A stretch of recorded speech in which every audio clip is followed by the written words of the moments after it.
berlebihan jangan dipamerkan, jangan dipertontonkan yang bukan untuk kepentingan syar'i yang dibolehkan oleh Allah. Apalagi jika hanya untuk kepentingan duniawi, cari pujian, cari pengakuan, cari kekaguman dari manusia, cari pengakuan, apalagi itu jelas menyimpang. Orang ingin sampai Allah tidak boleh masih punya penyakit pamer, penyakit sombong, atau penyakit ujub, membanggakan diri, merasa baik diri, merasa benar diri, merasa istimewa diri. Itu haram cara batinnya. Cara tasawuf itu haram karena masih ada penyakit yang masuk ke dalam hatinya, yang menghalangi hubungan dia dengan Allah. Makanya istiqomah. Jalan untuk bisa menjadi hamba Allah itu adalah istiqomah. Selalu terus menerus lurus menjadi hamba Allah, lahir batin. Istiqomah itu terus menerus lurus. Jadi terus menerus lurus dalam kebaikan dan kebenaran, di dalam ibadah, ubudiyah dan ubudah, di dalam menggunakan ucapannya, lisan, menggunakan anggota tubuhnya, perbuatannya, dan di dalam menggunakan hatinya. Ketika orang itu lahir batin selalu terus menerus lurus bagus sesuai dengan tuntunan Allah lahir batin, nggak ngikutin nafsu, berarti orang itu selalu ibadah, selalu ubudiyah, dan selalu ubudah. Dan dalam ibadah ubudiyah dan ubudiyah ini, alat yang digunakan juga selalu lurus, bagus, dan bagusnya terus menerus ngikuti tuntunan Allah, selalu baik dan benar. Ucapannya selalu baik, tidak ada ucapan haram, tidak ada ucapan yang membuat dosa atau mendolimi manusia yang lain. Perbuatannya juga selalu halal, hatinya juga tidak pernah terisi dengan penyakit yang haram, sifat-sifat yang haram. Maka itu namanya disebut istiqomah. Istiqomah itu seperti itu, hanya menjadi hamba Allah di dalam menjalankan perintah Allah lahir batin, dan menjauhi larangan Allah lahir batin dilakukan terus menerus tanpa putus, tanpa berhenti, tanpa belok, tanpa menyimpang, terus menerus di jalur yang lurus, ngikuti Allah, ngikuti Rasulullah lahir batin. Nah, kalau begitu namanya istiqomah. Nah, sudah istiqomah begitu mesti selamat, lahir batinnya selamat karena tidak menghambakan diri kepada lain Allah, tidak menuhankan kepada selain Allah. Yang dituhankan hanya Allah, dan dia hanya menjadi hamba Allah, dan itu lahir batin. Nah, kalau sudah bisa begitu, namanya istiqomah. Orang istiqomah itu pasti hambanya Allah, dan orang istiqomah itu pasti dia ahli tauhid kepada Allah. La ilaha illallah, selalu di mana saja, kapan saja, lahir dan batin. Ucapannya selalu atas izinnya Allah, perbuatannya juga atas ridhonya Allah, keyakinannya atas petunjuknya Allah, atas pertolongan, petunjuk, dan kekuatan dari Allah.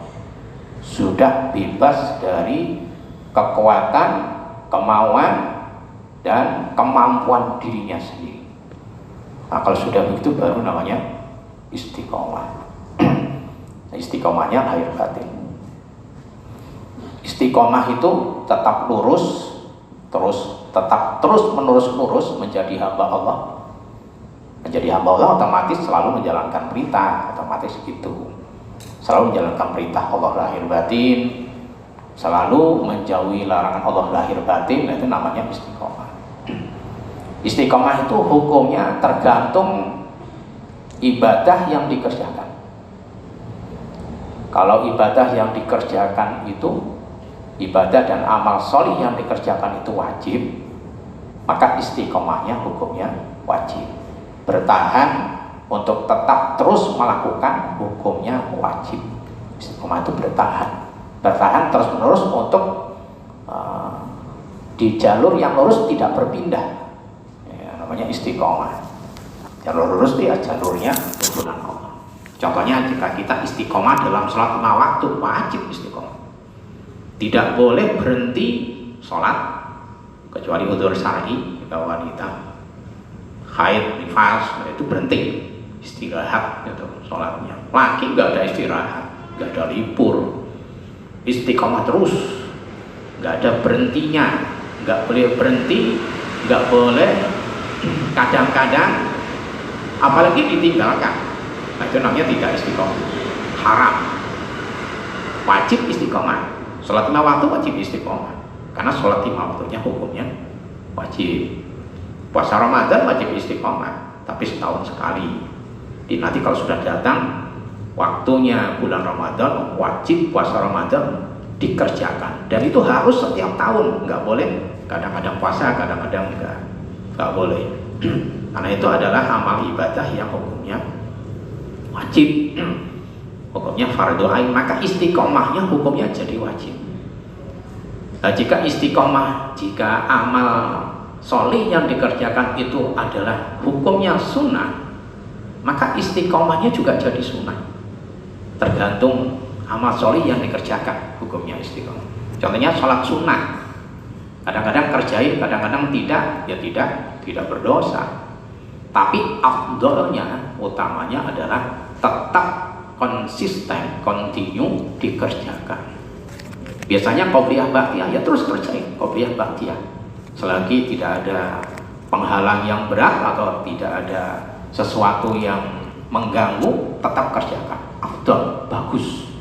Itu yang paling utama gitu. Puasa sunnah umpamanya, Senin Kemis, istiqomah, bagus, afdol, utama. Tapi tidak wajib. Terus menerusnya nggak wajib, karena puasanya tidak wajib. Bahkan untuk hal-hal yang bersifat mubah, hukumnya mubah itu boleh, wajib tidak, sunnah juga tidak, makruh juga tidak, tapi mubah boleh, dikerjakan boleh, ditinggalkan boleh, nggak ada pahalanya, nggak ada dosanya. Istiqomahnya juga mubah, tapi tetap mengerjakan sesuatu secara konsisten, kontinu, terus menerus tanpa putus, dengan baik dan benar, tidak akan pernah ada ruginya. Yang ada cuma keberuntungan. Entah itu sesuatu istiqomah yang berhubungan dengan hal yang mubah, atau apalagi yang sunnah, apalagi yang fardu ain atau yang wajib. Contohnya seperti orang jika umpamanya mengerjakan sawah, mengerjakan kebun, nyangkul umpamanya. Jika yang dicangkul itu 10 hektar, tapi dia kerjain istiqomah, sehari, tiap hari dikerjain walaupun cuma setengah jam, nanti besok pagi setengah jam, terus aja begitu, maka 10 hektar bisa dia cangkul sendirian, walaupun nanti selesainya 5 tahun, tapi kan selesai juga. Nah, itu barokah dari istiqomah, terus menerus tanpa putus dikerjakan. Itu urusan yang bersifat dunia saja bisa membawa manfaat dan keutamaan istiqomah itu sangat besar sekali. Ibaratnya pekerjaan yang dilakukan dengan terus menerus tanpa putus, dengan kadang-kadang atau jarang-jarang, manfaatnya, barokahnya lebih besar yang dikerjakan secara terus menerus tanpa putus walaupun hanya sedikit. Dalam hadis ahabbul a'mal ilallahi adwamuha wa in qalla. Allah itu paling menyenangi amalnya hambanya yang dikerjakan secara terus menerus alias istiqomah wa in qalla, sekalipun cuma sedikit, walaupun cuma sebentar. Zikir habis sholat sebentar, tapi terus nggak pernah meninggalkan.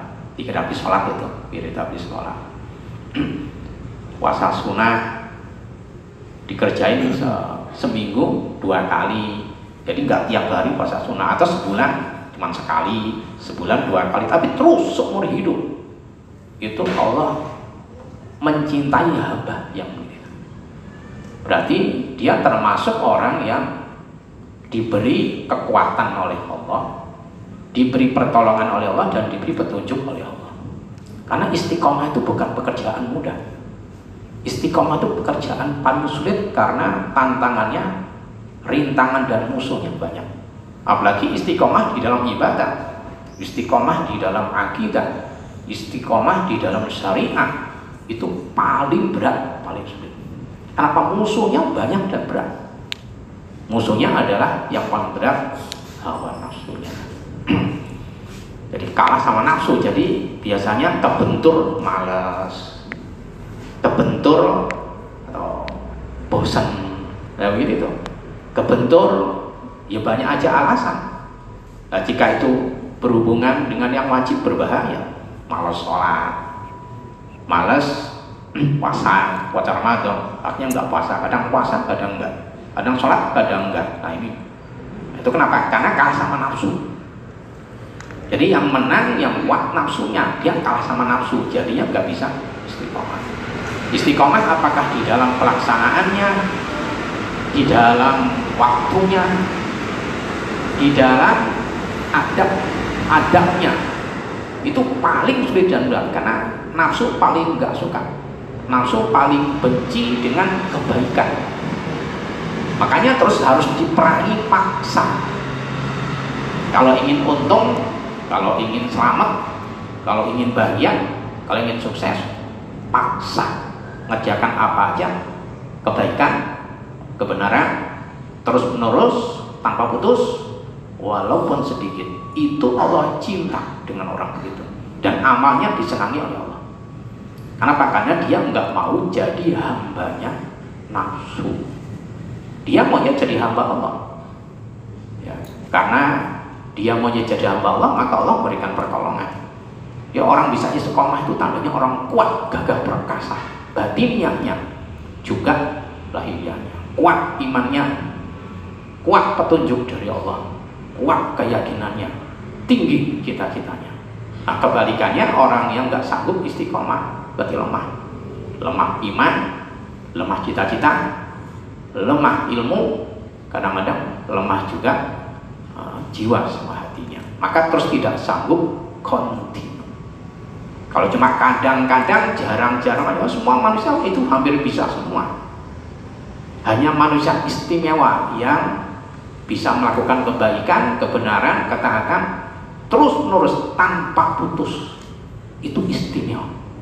Itu melebihi daripada orang yang diberi karomah oleh Allah. Bahkan istiqomah itu sebagai buah karomah, buah dari karomah. Kalau istiqomah itu menjadi buahnya.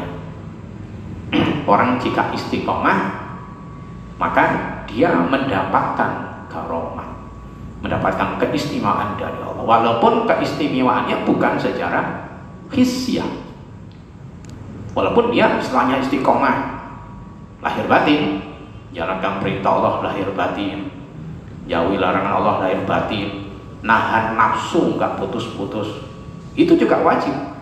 Maka dia termasuk orang yang berkaromah, istimewa, karena dia bisa ngalahin nafsunya, tuh orang istimewa.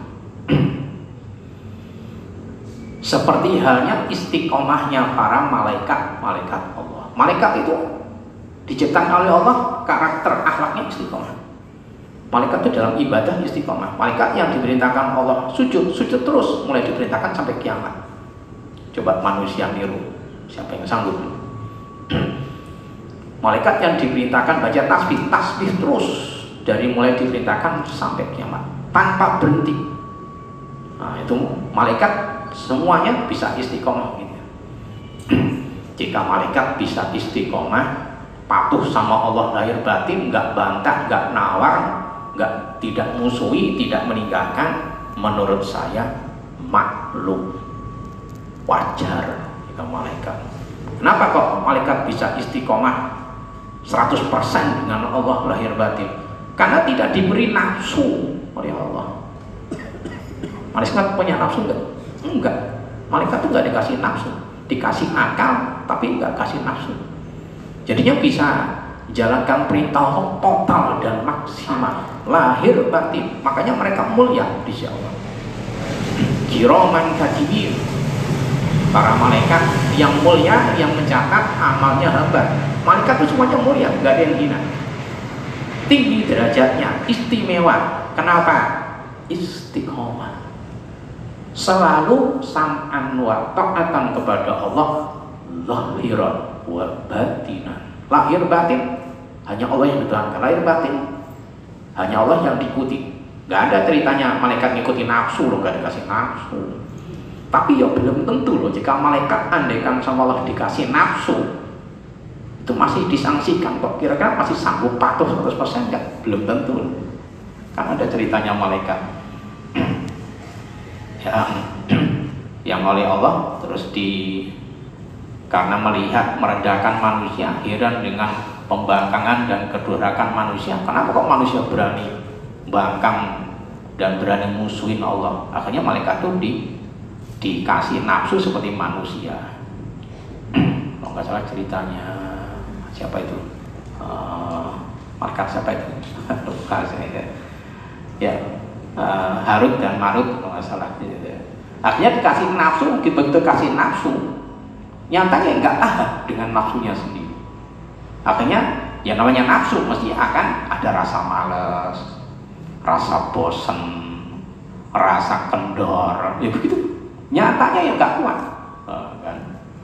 Makanya kalau ada manusia, dia dikasih nafsu, dikasih akal, dikasih hati, kasih ilmu, tapi tidak mau ngikutin nafsunya, tidak mau ngikuti akalnya, tapi ngikuti hati, yang hati itu ngikuti Allah dan diisi ilmu. Itu manusia super istimewa, melebihi daripada derajatnya malaikat. Kenapa? Karena dikasih nafsu, tapi tidak ngikutin nafsu. Hebat. Jika nggak dikasih nafsu terus nggak ngikutin nafsu, ya wajar lah. Nggak ada musuhnya, nggak ada penghalangnya, tidak ada cobaannya. Nah, jika manusia dikasih lengkap semua, akal kasih, nafsu kasih, ilmu dikasih, tapi tetap nggak mau ikutin nafsu, istimewa. Maka saking istimewanya oleh Allah dalam Quran dijamin masuk surga.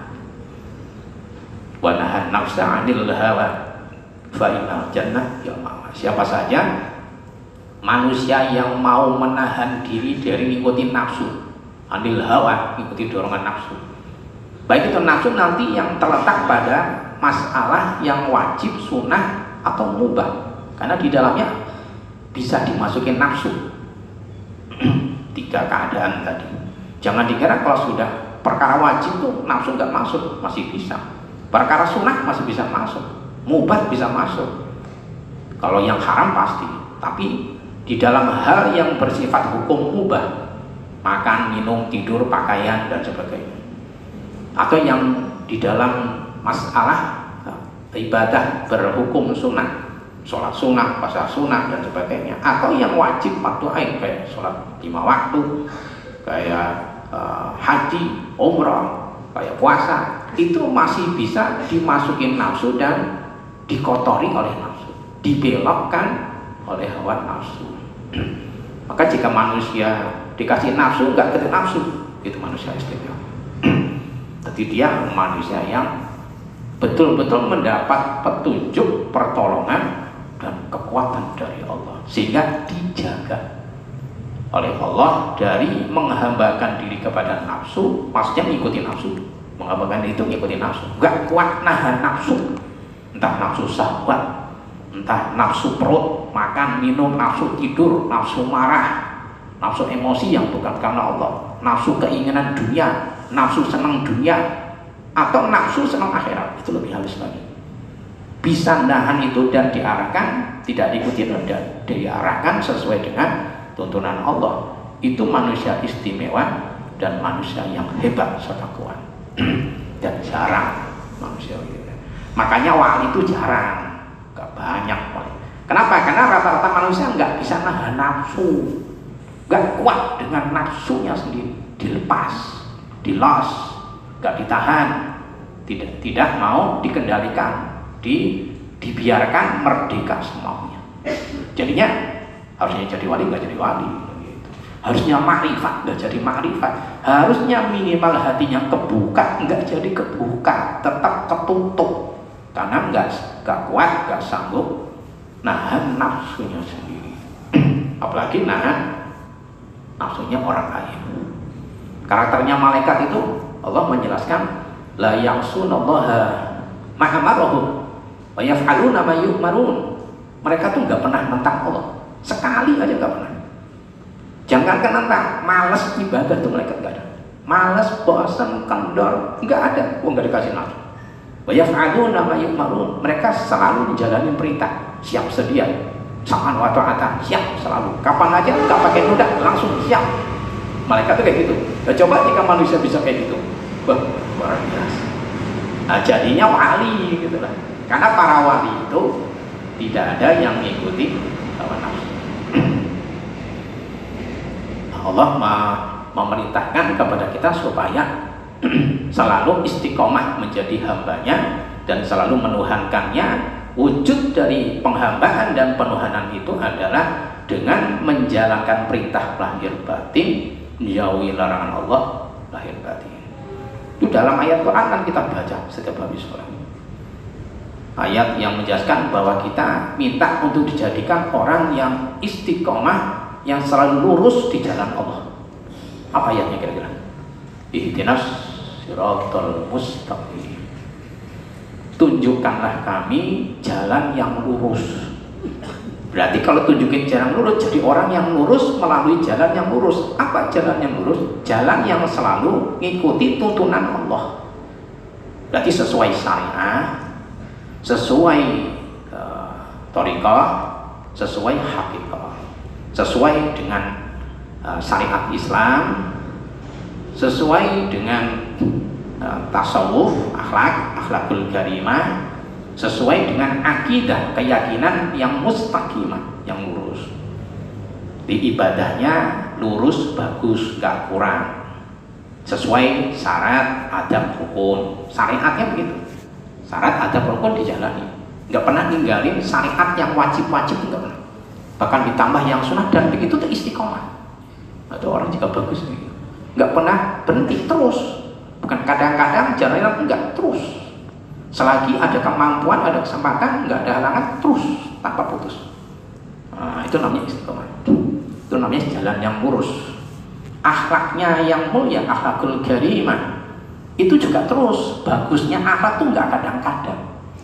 Kadang-kadang murah, kadang-kadang pelit. Kadang-kadang pelit, kadang-kadang itu enggak begitu. Jika murah ya terus. Walaupun dikit, kan walau kayak apa namanya, ahabul amal ilallah adwamuha wa in qala. Walaupun cuma dikit terus, apalagi banyak terus, tambah bagus. Rajinnya terus, bukan kadang-kadang. Nah, kalau kita kadang-kadang rajin, kadang-kadang malas, kadang-kadang duluan, kadang-kadang belakangan, kadang-kadang di awal waktu, kadang-kadang kelewat waktu. Tapi itu namanya belum istiqomah. Itu namanya belum bagus. Karakternya juga bagusnya terus. Kalau pemaaf ya terus, nggak berhenti. Kadang-kadang maafin, kadang nggak maafin. Hatinya luasnya juga terus. Jadi nggak pernah kadang-kadang kerjain, kadang-kadang tinggal. Itu namanya belum bagus dalam akhlak. bagusnya terus tanpa putus, walaupun cuma sedikit, walaupun cuma sebentar, tapi terus di mana aja kapan saja. Akidahnya, keyakinannya kepada Allah juga adalah istiqomah. Yakinnya dengan Allah nggak pernah kendor. Jadi minimalnya konsisten, stabil, maksimal lebih daripada biasanya. Nggak pernah kendor. Jadi kuatnya iman itu kalau pas, mudah-mudahan tidak, pas ngaji ini, dengan Allah pokoknya seakan-akan udah nggak ada selain Allah, nggak takut selain Allah. Begitu selesai ngaji, takut miskin, takut nggak makan, ekonomi sulit aja sudah langsung kedor kayak orang stres. Nah waktu ngaji kayaknya gagah-gagahnya orang. Itu belum istiqomah. Akidahnya belum istiqomah. Ketika di depan orang bagus, nggak ada orang nggak bagus, itu munafik. Bahkan bukan sekedar nggak istiqomah, itu munafik. Jika istiqomah dalam akidah, dalam keyakinan, ada manusia tetap baik, nggak ada manusia tetap baik, baiknya bukan karena manusia. Ketika di dekat manusia ya baik, tapi bukan gara-gara ada orang, ya karena gara-gara Allah. Nanti orang nggak ada, ya tetap baik, nggak berani melakukan keburukan, walaupun tidak ada manusia, karena hatinya tetap istiqomah, yakin Allah selalu melihat, yakin Allah tahu, yakin dengan membalasnya Allah, dan malu dengan dilihat oleh Allah. Dia nggak berubah sama sekali. Nah, kalau sudah begitu namanya akidahnya istiqomah, imannya istiqomah. Nah, orang-orang begini, orang-orang yang istimewa, karena dia betul-betul lahir batin bisa ngalahin nafsunya, lahir batin hambanya Allah, lahir batin hanya menuhankan Allah. Nah, orang kayak begini nih dibanding orang yang punya karomah jauh lebih istimewa dan lebih baik.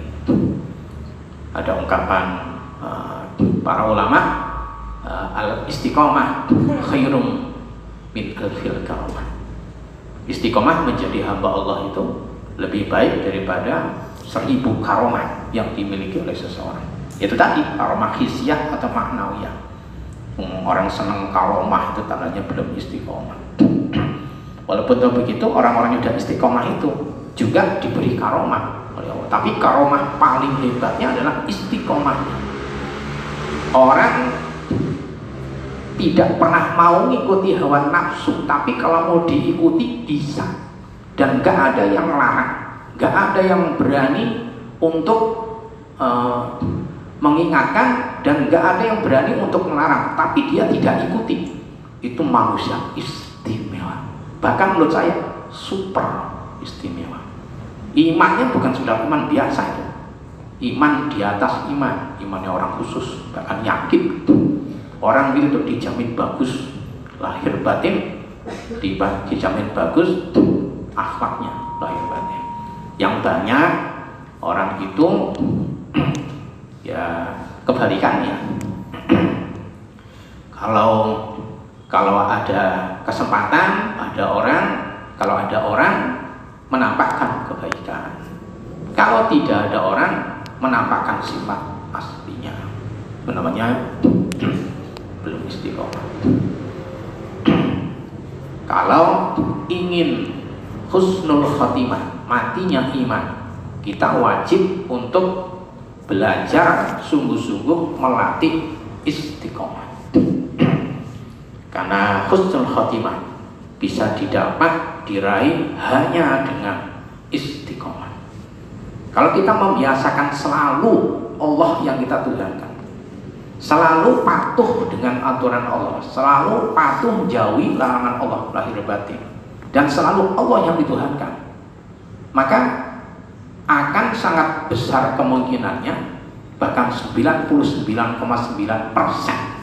orang itu akan mati iman, Islam, dan ihsan. Jadi bukan cuma iman, bukan cuma mukmin, bukan cuma muslim, tapi muhsin. Lengkap tiga-tiganya, muslim, mukmin, muhsin, langsung ya kalau sudah muhsin mesti otomatis mukmin dan muslim masuk, karena tingkat paling tinggi. Kalau mukmin sama muslim belum tentu muhsin, Kalau muhsin pasti dia muslim dan mukmin. Maka kalau ingin matinya iman, kita harus paksa diri kita untuk belajar istiqomah. Maka nggak bisa datang sendiri istiqomah itu. Nafsu dibiarkan, nanti juga nurut sendiri, baik sendiri, tunduk sendiri, wah sampai mati. Dibiarkan ya, sampai kiamat tetap aja nafsu tetap aja jahat dan akan menjerumuskan. Toh sudah dilatih, sudah dibelajari, sudah dipaksa aja masih jahat nafsu kita. Apalagi dibiarkan, ya nggak mungkin lah. Nggak mungkin akan jadi baik sendiri, nggak mungkin akan bisa istiqomah. Istiqomah itu dari paksaan dulu. Dipaksa, dibelajari, dilatih baik terus menerus, walaupun pahit, berat, sulit, walaupun belum bisa terus menerus dipaksa. Nah itu terus saja dilatih. Sampai kapan? Ya pokoknya terus saja. Jangan ditunggu waktunya, dihitung. Nggak usah pakai begitu. Nanti lama-lama akan diberi pertolongan dan kekuatan Allah, berubah baik perlahan-lahan, bisa nahan nafsu. Kalau nafsu itu biasa dilepas lalu ditahan, kalau ibarat kendaraan langsung terbalik. Ibaratlah kendaraan lari 300 km per jam, rem mendadak, wah bisa jadi tahu gejrot tuh, nggak berbentuk. Nah 300 km per jam di rem mendadak. Coba ngeremnya pelan-pelan, dikit, lama-lama berhenti, lama-lama nggak bergerak. Nah itu mati. Itu yang disebut dengan mujahadah. Diperangi nafsunya dengan cara dilatih, paksa, ditahan, paksa, lalu diarahkan sesuai dengan tuntunan Allah. Walaupun pahit, pedih, perih, lama-lama ibaratnya nafsu yang sifatnya ganas tadi akan berubah melunak, lama-lama akan jinak. Singa itu jika nggak dilatih dari kecil langsung besar, dari hutan diambil terus pelatihnya masuk, jadi makanannya langsung. Nggak dilatih, coba dari kecil melatihnya, dari mulai di sapi hidup ambil, latih pelan-pelan. Itu yang ganasnya bagaimanapun dipantatin sama pelatihnya, diem aja tadi. Loh singa dipantatin. Nah karena dilatih itu tadi dari kecil, jadi nggak bisa langsung. Terus menerus dilatih, ditundukkan, lama-lama singa yang segitu besarnya, galaknya, ganas, nggak berani sama pelatihnya. Bahkan kalau perlu, singa yang biasanya makannya daging, kasih tempe, tahu aja doyan. Karena dilatih bertahun-tahun dengan pelatihan yang disiplin dan sungguh-sungguh. Itu namanya mujahadah. Sifat karakter kita yang jahat buruk ini kalau dibiarkan nggak akan berubah baik. Harus dilatih, dirubah, diberhentikan, paksa. Itu dalam rangka caranya istiqomah. Jadi terus tanpa putus, tiap hari, tiap waktu terus dilatih. Lama-lama yang pahit akan berubah jadi manis, yang pedih akan berubah jadi nikmat, yang berat akan berubah jadi ringan, yang dibenci akan berubah menjadi dicintai. Nafsu itu benci loh dengan jalankan perintah Allah, benci, muak, segen, bosan, malas. Nafsu aslinya begitu. Ngaku ya semua sih ya begitu. Sholat itu sholat 5 waktu, kalau andaikan nggak dipaksain, kira-kira kita mau ngerjain nggak? Jadi dengan kesadaran, dengan kita tiba-tiba tumbuh rasa cinta, nggak dipaksain, nggak mungkin lah. Karena itu belum ada rasa cinta, belum ada rasa nikmat, pasti harus maksain. Awalnya itu latihannya, paksa. Enggak. Kalau mati gara-gara ngerjain sholat 5 waktu, nggak ada ceritanya orang nahan nafsu terus mati, itu saya nggak pernah dengar. Jadi ada orang pengen maksiat diempat, ditahan-tahan, terus akhirnya mati, nggak ada ceritanya. Andaikan mati, yang mati bukan fisiknya, yang mati kemauan nafsunya. Lama-lama kendor, nggak kepingin lama-lama. Tapi bukan cuma ditahan doang, harus dibarengi dengan ilmu, dibarengi dengan zikir, dibarengi dengan ada guru yang nuntun, jadi syaratnya banyak, nggak cukup ditahan aja langsung berhenti, nggak bakalan. Andai kan ada orang nahan nafsu terus karena saking berat, sulit dan pahitnya dia meninggal, itu syahid akhirat. Di meninggalnya syahid. Ada orang pengen maksiat ditahankan di empat, jadi mau ngerjain ditahan, akhirnya karena tekanan batin barangkali gitu, tekanan mental, tekanan batin, tekanan jiwa, akhirnya karena serangan jantung mati umpama, itu syahid. Nggak ada pertanyaan kubur, nggak ada siksa kubur, akan masuk surga orang kayak gitu. Nah, maka nggak ada ceritanya yang begitu tuh, hampir nggak ada, bahkan menurut saya belum pernah ada orang nahan maksiat terus mati, nggak ada. Yang ada orang ngelepas nafsunya maksiat terus mati, lah itu banyak kalau begitu. Gara-gara nggak kuat nahan nafsu, kalau nggak matiin orang, ya begitu tuh, karena nggak kuat nahan nafsu. Kalau enggak dia yang mati, orang lain yang mati. Kenapa? Karena nggak kuat tahan nafsu, emosi, mamanya. Minimalnya penjara, maksimalnya nanti masuk neraka selamanya kalau tidak mau nahan hawa nafsunya. Kenapa? Nggak mau istiqomah. Itu beratnya. Beratnya orang istiqomah itu seperti itu. Keutamaan yang didapat dari istiqomah itu sangat banyak. Dalam Quran ayat yang menjelaskan tentang istiqomah itu sangat banyak yang menjelaskan masalah itu. Yang paling sering dibaca dan dengar, innal ladzina qalu rabbunallahu tsumma istaqamu tatanazzalu alaihimul malaikatu alla takhafu wa la tahzanu wa abshiru bil jannatil lati kuntum tu'adun. Itu yang paling sering. Jadi orang-orang yang mengatakan Rabbunallah, Tuhan kami Allah, tsumastaqamu, kemudian dia konsisten, dia konsekuen, konsisten, berpegang teguh, berpendirian teguh dengan omongannya, bukan cuma di mulut, masuk ke hati dan terwujud dalam perbuatan, dan terus menerus menuhankan Allah dan zikir kepada Allah sampai menjadi ahli zikir. Innal ladzina qalu rabbunallah, mulutnya zikir, artinya zikir, lalu sampai jadi ahli zikir. Tingkah lakunya selalu la ilaha illallah, selalu sam'an wa ta'atan dengan Allah, zahiran wa batinan. Kalau sudah kayak begitu, tatanazzalu alaihimul malaikat, orang begitu itu akan didatangi malaikat. Malaikatnya akan hormat, akan memuliakan, akan memuji dan mendatangi sebagai bentuk penghormatan. Jika malaikat datang menghormati, itu atas perintahnya Allah. Karena malaikat itu nggak ada ngerjain sesuatu kemauan sendiri, mesti perintahnya Allah. Didatangi malaikat itu tandanya dihormati, dimuliakan oleh malaikat. Tuh malaikat aja menghormati, memuliakan manusia yang istiqomah lahir batin jadi hamba Allah. Jadi orang yang ahli zikir, dia mengatakan Tuhan saya Allah, konsekuen dengan ucapannya, konsisten. Kalau sudah mengatakan Tuhannya Allah, berarti yang diikuti cuma Allah, yang dicintai cuma Allah, yang dibutuhkan cuma Allah, yang ditakuti cuma Allah, yang diingat cuma Allah, dan dia ingin Allah saja. Itu namanya Rabbunallah. Kalau sudah kayak begitu, ya itulah kekasihnya Allah. Kalau sudah jadi kekasihnya, malaikat aja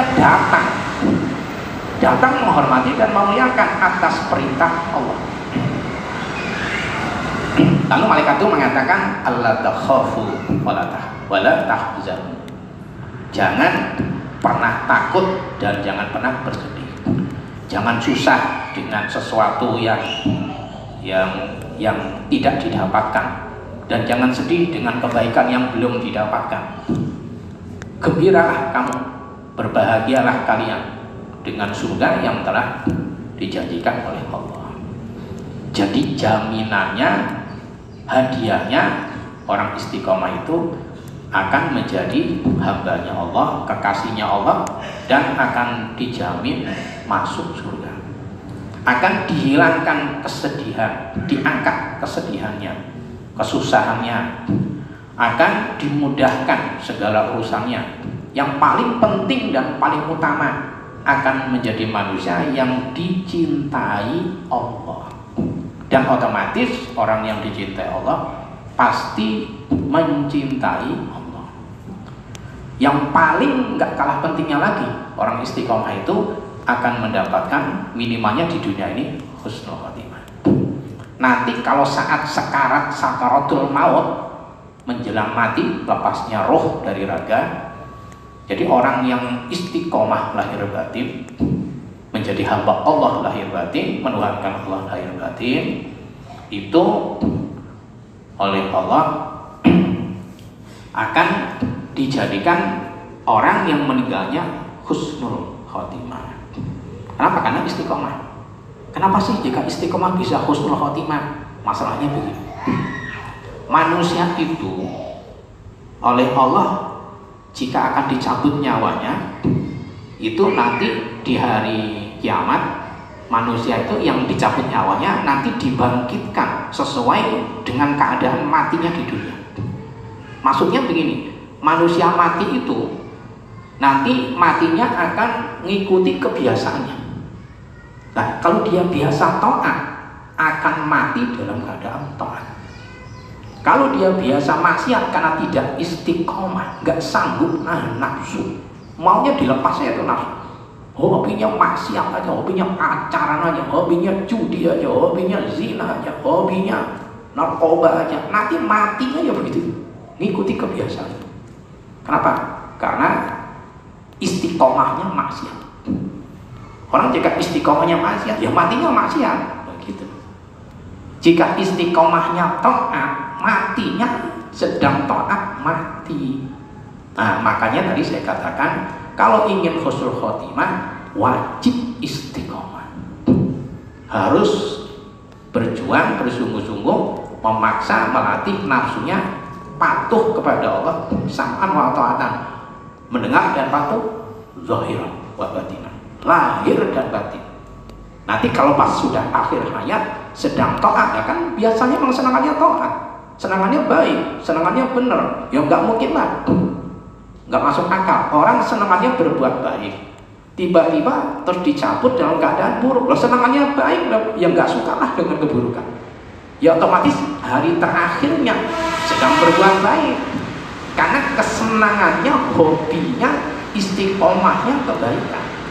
Contoh, jika ada orang hobinya sholat sunnah, ya nanti paling meninggalnya sedang sholat sunnah, ya hobinya sholat sunnah. Ada orang contohnya hobinya puasa sunnah, ya bagus, paling itu nanti pas sedang puasa sunnah dia meninggal. Contoh lagi, ada orang hobinya baca Quran aja, itu paling nanti meninggalnya pas sedang baca Quran meninggal. Ya karena hobinya, jika hobi kan nggak pernah ditinggalkan, kesenangannya. Kenapa? Istiqomah. Sekarang dibalik, ada orang hobinya main bola, datangi pertandingan bola, akhirnya matinya sedang nonton bola. Ada nggak gitu? Ada nggak? Banyak. Ada orang hobinya judi, ya pas lagi judi ya mati. Ada orang hobinya ke hotel nyari pelacur, nanti pas lagi sedang begitu ya mati sedang di hotel, matinya di hotel barang pelacur. Hobi zina, itu kebiasaan. Tahu tadi. Dan itu terbukti, rata-rata manusia itu matinya nggak jauh dari kebiasaannya. Kebiasaan ini maknanya istiqomahnya gitu. Yang disenangi apa, yang dibiasain apa, yang disukai apa, itu nanti akan jadi terakhir hidupnya, sesuai dengan kebiasaannya. Nah, manusia itu nggak jauh-jauh matinya dari kebiasaan. Mudah-mudahan karena kita biasa baik, senang baik, hobi ngaji, hobi wirid, hobi buat baik, terakhir kita dalam keadaan baik, husnul khotimah. Itu namanya mati iman. Makanya wajib istiqomah. Wajib istiqomah dilatih, baik itu untuk yang wajib, fardu ain, atau yang sunnah, atau yang mubah, tapi diisi dengan niat dan cara yang syar'i, biar jadi minimalnya sunnah, maksimalnya wajib. Jadi walaupun ngerjain yang mubah tetap dalam keadaan husnul khotimah, matinya iman. Contohnya pas makan bukan mubah, tapi niatnya melaksanakan perintah Allah agar kuat ibadah kepada Allah. Niatnya begitu. Baru makan sesuap 2 suap, kesel, nggak bisa napas, matinya husnul khotimah walaupun gara-gara makan tersedak. Niatnya melaksanakan perintah Allah agar kuat ibadah kepada Allah, itu kan bagus. Itu dia biasakan terus dengan niat yang bagus tadi, maka husnul khotimah walaupun terakhirnya makan. Nah, apa? Karena dengan menggunakan niat yang baik dan benar. Walaupun mubah itu jadinya wajib. Dimakan wajib itu pahalanya sama dengan sholat itu. Kan niat diniati kayak begitu. Karena agar kuat ibadah. Itu mubah, makan itu mubah boleh. Jadi bukan wajib, bukan sunnah. Tapi karena diniati, lalu andaikan dia meninggal di saat makan itu husnul khotimah, sama hukumnya kayak dia mati sedang sholat. Karena yang mubah tadi berubah jadi wajib gara-gara niat. Ini pentingnya ilmu, pentingnya niat yang baik di dalam perbuatan yang baik, yang mubah itu nanti bisa berubah, minimalnya sunnah, maksimalnya berubah jadi wajib. Nah, gara-gara istiqomah begitu tetap husnul khotimah walaupun terakhirnya sedang makan, sedang pergi jalan-jalan, diniati yang bagus, tapi caranya juga jangan maksiat. Nggak cukup niat aja, caranya harus baik dan benar sesuai syar'i. Andaikan orang itu mengerjakan sesuatu yang caranya bertentangan dengan syariat, maksiat, walaupun diniati baik tetap maksiat. Mencuri, nanti hasilnya buat nolong orang, tetap haram walaupun niatnya baik. Nolong orang baik nggak? Baik, tapi mencurinya baik apa belum? Tetap haram, tetap su'ul khotimah. Begitu ketangkep, gebukin, akhirnya mati konyol. Su'ul khotimah, mati tidak bawa iman. Naudzubillah. Karena caranya salah.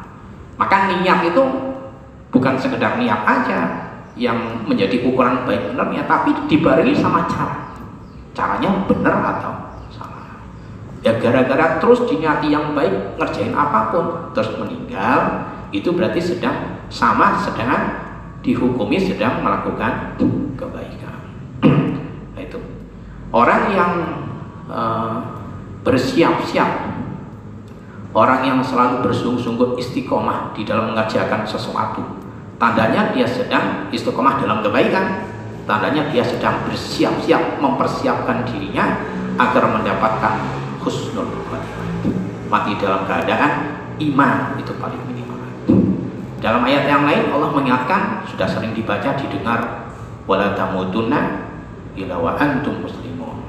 Allah pesan jangan sampai kita nanti kalau terakhir meninggalkan dunia ini kecuali mati mukmin dan muslim. Pertanyaannya, gimana biar mati mukmin dan muslim? Selalu istiqomah jalanin Islam, selalu istiqomah iman lahir batin, jalankan aturan Islam lahir batin tanpa berhenti. Itu kemungkinan besarnya 99% akan mati iman dan Islam sesuai kebiasaannya. Harapan kita begitu, maka yang 100% tidak terserah Allah. Allah terserah Allah nanti bagaimana, tapi biasanya Allah akan mencabut nyawa orang itu sesuai dengan apa yang menjadi kesenangannya. Ya begitu, seakan-akan toh mengatur Allah, enggak, ini bukan ngatur Allah, berusaha. Syariatnya seperti itu, untuk bisa mendapatkan mati iman dan mati Islam. Jangan pernah niat maksiat dimanapun dan kapanpun, dan jangan pernah berbuat maksiat dimanapun kapanpun. Dan jika dia berani begitu terus istiqomah, sungguh-sungguh terus nur, ya nanti matinya kan mati Tuhan, karena dia nggak berani. Logikanya seperti itu manfaat dari istiqomah. Rasulullah juga diperintahkan untuk selalu istiqomah. Fastaqim kama umirta walidzalika fad'u wastaqim kama umirta wa la tattabi ahwa'ahum. Dalam ayat Quran Termasuk istiqomah itu yang paling sulit dan paling berat adalah istiqomah tidak mengikuti nafsu. Paling sulit dan paling berat dan paling banyak dilanggar oleh manusia. Kalau kita sudah tidak istiqomah dalam hal mengikuti nafsu, berarti sudah tidak mengikuti Allah, wajib taubat. Karena ngikutin nafsu itu haram. Kalau udah ngikutin nafsu berarti nggak ngikuti Allah, nggak patuh sama Allah. Orang ngerjain maksiat berarti nggak patuh. Kadang maksiat, kadang taat, kadang itu namanya nggak lurus, bengkok. Udah nggak lurus lagi. Nah, wajib taubat, wajib minta ampun kepada Allah. Walaupun nanti setelah taubat ngulangi lagi, yang penting jangan direncanakan aja, jangan disengaja, jangan diniati. Jadi taubat itu, andaikan ada orang melakukan kesalahan dosa terus ngulangi lagi, tetap Allah akan bisa tetap membuka ampunannya. Tapi itu tadi syaratnya, jangan disengaja, jangan direncanakan, jangan diniati, jangan diinginkan. Tiba-tiba terulang lagi, taubat lagi. Dan begitu terus menerus. Tapi syaratnya itu tadi. Yang namanya taubatan nasuha, taubat murni sungguh-sungguh asli itu kan ada syaratnya, tidak boleh niat mengulangi lagi. Jadi menyesal, 1, 2, berhenti dari kemaksiatan yang sedang dilakukan. 3, berjanji kepada Allah tidak akan mengulangi lagi. Tiba-tiba mengulangi lagi, nggak sengaja, bukan direncanakan, ya tobat lagi. Tobat lagi, ya minta ampun lagi. Di saat taubat mati sedang taubat. Makanya jangan berhenti. Setiap kita ngikutin nafsu itu dosa dan wajib taubat. Itu tandanya belum bisa istiqomah. Para wali mereka adalah orang-orang yang terjaga dari perbuatan yang dilarang oleh Allah, mahfud. Tapi keterjagaan mereka tidak setinggi dan sesempurna keterjagaan para nabi dan rasul. Kalau para nabi rasul betul-betul lahir batin maksiat enggak ada, dijaga sama Allah. Tapi kalau para wali masih maksiat, tapi maksiatnya beda dengan orang umum. Kayak kita ini beda jauh, tapi tetap disebut maksiat. Jadi masuk dalam istilah para ulama hasanatul abrar, sayyiatul muqarrabin. Nah, itulah pentingnya istiqomah. Ditetap bertahan dengan bersungguh-sungguh melatih, walaupun berat, walaupun sulit, dengan harapan dengan terus berlatih istiqomah itu mendapatkan husnul khotimah. Fa inna nafsaka tataharraku, fa inna nafsaka, karena sungguh-sungguh nafsu kamu itu tataharraku, bergerak nafsu kamu, wa tatlubu, dan menginginkan al-karamata, akan kemuliaan. Nafsu manusia itu nggak pernah berhenti dari menginginkan sesuatu yang dilarang Allah, yang menyimpang dari kebenaran. Maka nafsu selalu menginginkan karomah, menginginkan istimewa supaya jadi orang istimewa lebih dibanding manusia yang lain. Perlunya apa? Buat nyombongin yang lain, buat ngaku, buat pamer, buat sombong, lah itu nafsu. Wa maulaka, sedangkan adapun Tuhan kamu itu ya telubuka, memerintahkan kepada kamu bil istiqomati, dengan senantiasa menjadi hamba Allah, senantiasa menjadi hamba. Kalau nafsu senantiasa pengen jadi Tuhan, nafsu manusia semua sama kayak gitu. Allah menginginkan supaya kita harus jadi hamba, nafsu maunya jadi Tuhan. Maka sama Allah dipaksa, disuruh dimatiin nafsunya, perangin dengan cara istiqomah, geblek terus, latih terus, paksa terus, biar jangan pernah pengen jadi Tuhan. Bagaimana sih manusia pengen jadi Tuhan? Nah itu ngaku-ngaku kan jadi Tuhan. Orang sombong itu kan pengen jadi Tuhan. Mamerin sesuatu kepada yang lain, nyombongin bang, itu kan pengen jadi Tuhan nafsunya. Ya cuma nggak berani ngaku aja. Itu karakter, sifat yang nggak boleh dimiliki oleh manusia. Sifat sombong itu sifatnya Allah, nggak boleh dimiliki oleh manusia, haram. Maka kalau manusia sombong pengen jadi Tuhan, merasa jadi Tuhan cuma nggak ngomong aja, nggak bicara mulutnya. Kalau andai kan boleh nggak haram aja, berani loh manusia itu nafsu ngaku jadi Tuhan. Nah itu Fir'aun contohnya, kan berani ngaku ana rabbukumul a'la. Kenapa? Karena sombong. Jadi sombong itu terus berani ngaku saya Tuhan. Sombong karena punya kelebihan dan hampir nggak punya kekurangan. Nah itu karakter nafsu, pengen jadi Tuhan. Padahal Allah perintah supaya manusia itu jadi hamba. Jangan pernah merasa jadi Tuhan atau pengen, apalagi pengen jadi Tuhan. Berlawanan, maka harus dipaksa. Wali antakuna, dan karena wali antakuna, dan karena bahwa ada kamu bihaqi maulaka, dengan hak Tuhan kamu itu aula, lebih utama dengan kamu. Min antakuna, dari bahwa ada kamu itu bihadhi nafsika, dengan bagian nafsu kamu. Hak Allah itu lebih utama untuk didahulukan, diprioritaskan. Bukan hak kamu, bukan hak kita. Kita tuh nggak punya hak sama Allah. Kok minta karomah, pingin karomah, minta masuk surga, minta diberi pahala. Hak kita apa? Kita nggak punya hak sama sekali. Malah justru Allah lah yang punya hak penuh dengan kita. Kita nggak boleh nuntut sama Allah. Kita nggak boleh ngatur Allah. Kita lah yang harus dituntut oleh Allah, karena kita yang punya kewajiban terhadap Allah, yang menjadi haknya Allah. Maka nafsu tidak mau, maunya nuntut, minta ini, minta itu, pengen ini, pengen itu. Lah Allahnya malah nggak diinginkan. Lah begitulah nafsu.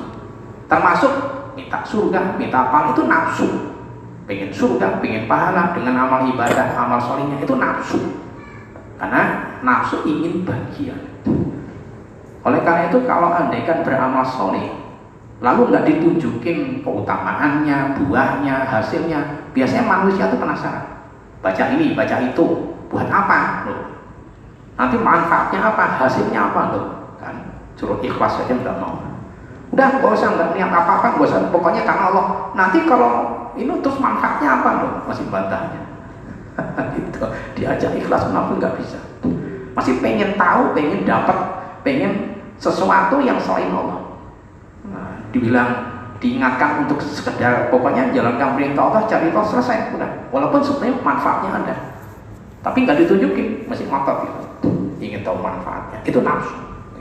Nanti kalau tahu manfaatnya jadi nggak ikhlas, jadinya menyimpang. Walaupun sebenarnya manfaatnya ada, maka seorang syekh tidak akan nunjukin manfaatnya supaya murid tidak menyimpang. Baca ini biar cepat kaya, oh semangat bacanya. Karena biar cepat kaya. Baca ini biar cepat mati, langsung mengkerut. Maka jangan ditunjukin faedahnya walaupun ada manfaatnya, karena itu kesenangan nafsu. Jika udah karena Allah, nafsu tak suka, karena tidak dapat bagian. Min antakuna, daripada bahwa ada kamu itu bihadhi nafsika, dengan mengikuti bagian nafsu kamu. Mudah-mudahan kita jadikan orang yang mustaqim, istiqomah sampai hari terakhir Allah mencabut nyawa kita. Husnul khotimah. Itu makolat.